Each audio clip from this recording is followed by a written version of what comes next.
What's going on, everybody? It's Alfredo Brown here with Football Guys, talking about some must-start players for Week 7. There's a lot of bye weeks this week, okay? No Buffalo Bills, no Minnesota Vikings, no Philadelphia Eagles, and no Los Angeles Rams. That means there are some stars that are going to be out of your fantasy lineups this week, but that's okay. I'm going to go position by position, quarterback, running back, wide receiver, tight end, tell you about some players that I think are must-starts for Week 7. Let's take a look at the quarterback position here. And, well, the first one I want to take a look at is Tua Tagovailoa of the Miami Dolphins going up against the Pittsburgh Steelers. Now, yeah, Tua Tagovailoa was actually pretty good when he was healthy, okay? When he was active, he was leading the NFL in quarterback rating. He actually still is. Now, I know it's a small sample size, but Miami, as a team, is actually leading in yards per completion. So, yeah, Tua is really good, but this Miami Dolphins offense and this passing offense actually has a good system that's allowing him to be even better.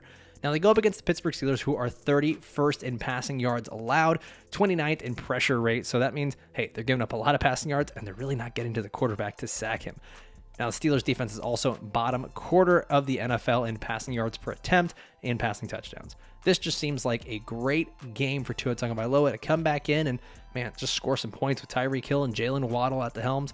Tua Tagovailoa is a must-start for Week 7 at the quarterback position. And then another player who I believe could be a pretty good streamer this week is Derek Carr of the Las Vegas Raiders going up against the Texans. Now, the Texans, not maybe the most ideal matchup, but given the bye weeks, we've got to start starting players that maybe we wouldn't normally trust in our starting lineup. And, well, Houston's actually allowed the 9th most passing yards per game, and we know that Derek Carr just has the ability to throw for that deep ball. I mean, we've seen it with Devontae Adams, and he can start to rack up some of those yards. Not to mention touchdowns. Derek Carr actually has 2 touchdowns in all but one game this season. So talk about a guy who's going to have the ability to get the yards, get the touchdowns, coming off of a bye week going against this Houston Texans team. And hey, actually the Raiders and Texans are both in the top half of the league in pass rate over expectation. That means they're passing even in neutral situations. Now, each of their defenses ranked 9th and 10th respectively against passing yards allowed. So yeah, they're not good at stopping the pass, and both these teams are pretty likely to pass regardless of the game script. So essentially, should be a decent amount of passing going back and forth. Derek Carr becomes a streamable top 12 quarterback this week. Now, the running back position, there's no Dalvin Cook, no Miles Sanders, no Devin Singletary, and no Darrell Henderson. I don't know how much Henderson actually affects everybody, but we've got some running backs that you should feel very comfortable starting in your lineups this week. First one, Ken Walker of the Seattle Seahawks. This is a player that I almost feel like I shouldn't even have to talk about in this video. It should be an auto start, but he's going up against the Chargers this week, and I get it. Some people are saying, well, this is only his second start. He's a rookie. We're not sure. Start Ken Walker. If that's not enough for you, he's going up against the Chargers, who are actually allowing the 4th most fantasy points per game to the running backs. Listen, Los Angeles has actually given up 14 PPR points to 5 different running backs in just 3 games. Yes, you heard that. 14 PPR points to 5 running backs in just 3 games. Ken Walker is getting not only the lion's share of the carries, looking at nearly 90%, but he's also getting passing work, okay? He's going out there. He ran about 15 routes last week, so he's actually taking part in a lot of different facets of this offense. He should be a locked and loaded top 10 running back this week in your lineups. Have no questions about starting Ken Walker this week going up against the Los Angeles Chargers. Next running back I want to talk about, a guy that used to be a top 10 running back, but Ezekiel Elliot of the Dallas Cowboys going up against the Lions. Now, he's coming off his best game against the season versus the Philadelphia Eagles. He's got the return of Dak Prescott. That means that defenses will not be able to stack the box like they have in the past. And, well, Detroit is just simply not good against the running back. Okay, they've allowed the 3rd most points to running backs in fantasy football. They've allowed a running back to get at least 15 PPR points in every single game this season. And Detroit's already allowed 8 rushing touchdowns to the running back position. And mind you, they've already had their bye week, okay? So we're talking about 8 rushing touchdowns in 5 games. When Dallas gets near the goal line, they're trusting Ezekiel Elliott. They don't want to get Dak Prescott hurt. And Tony Pollard's never really been much of the goal line guy. So you could look at a big explosion game from Zeke here, who could actually not only just be a good start this week, but turn into a really good sell high candidate after this game. Now, the last running back I'm going to take a look at here is Travis Etienne, a guy who has been steadily climbing the ranks in Jacksonville, getting more and more usage, and, well, he's been going up the ranks in fantasy football as well. He's had at least 10 or more PPR points in 3 of his last 4 games, snap shares going up, and multiple receptions in all but 1 game this season, okay? And that was kind of a fluky game, too. He's been a top 24 PPR running back in each of the last 2 weeks, so he is now for all intents and purposes, regardless of bye weeks, a must-start running back if you have him. So he's typically going to be a running back 2 or at least a flex play for you in each week. He's got the ability for explosive plays, and that's always going to be that little factor that could put your team over the top. Now he's going up against the New York Giants this week that have allowed at least 14 PPR points to a running back in 4 of their 6 games, including last week where Kenyon Drake was able to rip off a big run. Yeah, Kenyon Drake, the guy who people thought was going to be cut and not even on an NFL team, he was able to rip off a big run against the New York Giants. Now, I don't want to base everything off of that one run, but we've just seen that Travis Etienne has been very good. He's been much better running the ball than James Robinson has been as of late, and this Jaguars team is not necessarily as good as we thought. They're going up against the New York Giants team, who's been playing really well. Jaguars could be trailing in this game, could be forced to pass the ball a little bit more. Travis Etienne becomes a big play threat throughout this game, and mind you, Travis Etienne is actually second in the league now behind Alvin Kamara, who already played his Week 7 game, but Etienne is second in the league with most yardage for any player in the league without a touchdown.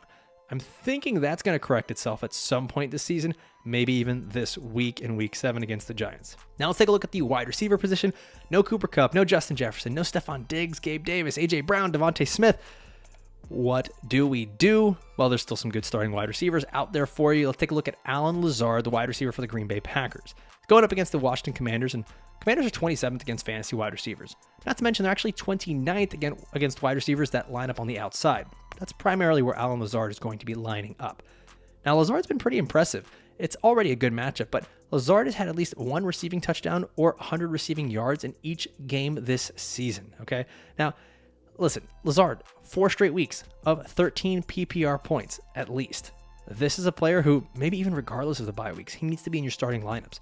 He's at worst a wide receiver 3 each week because, well, he's kind of the wide receiver 1 for Aaron Rodgers right now.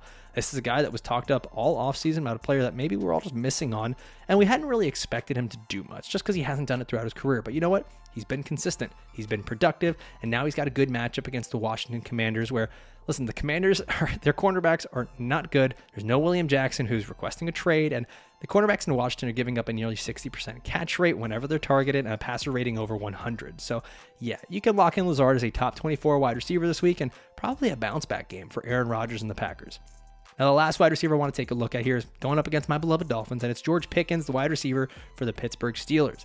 Now, George Pickens has been up and down throughout the year, but his downs have been whenever Mitchell Trubisky is starting. His ups, when Kenny Pickett is starting. Well, guess what? Kenny Pickett is back in this game. Okay, he left last week with an injury, and he is back starting for the Pittsburgh Steelers this week, and this is going to be a game where the Steelers have to keep up with Tua Tagovailoa and the Miami Dolphins, that passing offense, and the Dolphins secondary is just riddled with injuries. Even their top corner, Xavier Howard, he's nearly 30 years old. He's been battling a groin injury this year, and he just simply hasn't been good. He'll probably have most of his attention towards Deontay Johnson, even if he does guard George Pickens at any time. I don't expect him to be very good against Pickens. Now you're talking about no Byron Jones in the lineup. Nick Needham just tore his Achilles, so we're missing the second and third corners for the Miami Dolphins. They're down to Noah Igbenogany and Keon Crossan. Okay, some very unknown players. Noah Igbenogany has been a colossal bust for the Miami Dolphins. And you're talking about a player in George Pickens who has shown a panache. That's right, I said the word panache for big plays. Kenny Pickett's going to have to keep up with Tua and that Miami Dolphins offense. Tyreek Hill, Jalen Waddle. They're going to be passing that ball a little bit more and probably taking some more deep shots. The Dolphins have been susceptible to big plays. So I would not be surprised to see George Pickens have himself a great week and be a top 30 wide receiver, potentially even top 24 with some touchdown potential in this game. I really like George Pickens as a must-start player in your wide receiver 2, 3, or flex spot this week. Now, the last position I want to take a look at is the tight end spot. Listen, no Dallas Goedert, no Tyler Higbee, and tight end position has already been really bad this year. So, Sunday, National Tight Ends Day, just saying, Gerald Everett needs to be in your starting lineups.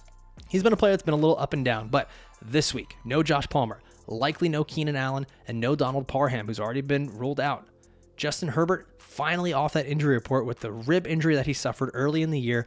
This is the game, Chargers and Seahawks, that has the highest implied point total of the week, and I fully expect Gerald Everett to be the guy that reaps the benefits of that. So not only should he see a good target share out there on the field, but he's got really good potential for a touchdown. And honestly, at tight end, if you got anyone who has the ability to score a touchdown, you put him in your starting lineup. Hence why so many people have been putting Taysom Hill out there. But Gerald Everett becomes a must-start tight end for Week 7.